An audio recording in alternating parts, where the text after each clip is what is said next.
আসসালামু আলাইকুম রহমতুল্লাহি বারাকাতু। দেখেন, এখানে অ্যাসাইনমেন্ট সাজানোর একটা নিয়ম তুলে ধরা হলো।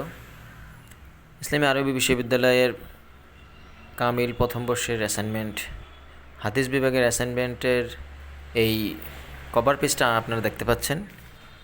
ঠিক এভাবেই উপরের পেজটা সাজাতে হয়, অথবা এখানে এভাবে না সাজিয়ে আপনি সম্পূর্ণ লেখাটা নিজের হাতে লিখতে পারেন। তারপরে পরবর্তী যে পেজ আছে সেখানে আপনি এরকম একটি সূচিপত্র তৈরি করতে পারেন।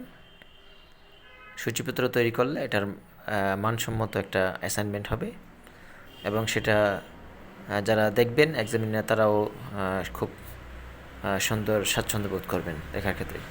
তারপরে এভাবে মার্জিং করতে পারেন, মার্জিং করে লেখাটা লিখতে পারেন। তার পরবর্তী পেজে কিছুই নেই, এভাবে সিঙ্গেল পেজে লিখতে হবে প্রত্যেকটা লেখা। এভাবে পৃষ্ঠা নাম্বার দিয়ে আপনি লিখতে পারেন, এভাবে লিখতে পারেন, এভাবে প্রত্যেকটা পেজ এভাবে লিখতে হয়। আর অ্যাসাইনমেন্ট লিখতে গেলে আপনার কমপক্ষে 12 থেকে 16 পৃষ্ঠা, আরও অধিক লেখা যায়।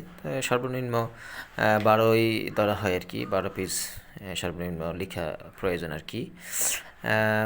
সর্বোচ্চ আপনি লিখতে পারেন, তবে 12 থেকে 15 16 পৃষ্ঠার মাঝেই লিখতে পারলেই একটা ভালো হবে। তবে আরও বেশি বাড়িয়ে আপনি লিখতে পারেন। এভাবে আপনি প্রত্যেকটা অ্যাসাইনমেন্ট তৈরি করতে পারেন। আশা করি আপনারা এই বিষয়ে আরও জানার আগ্রহ থাকলে কমেন্ট করবেন এবং লাইক সাবস্ক্রাইব করতে পারেন। আসসালামু আলাইকুম রহমতুল্লাহ।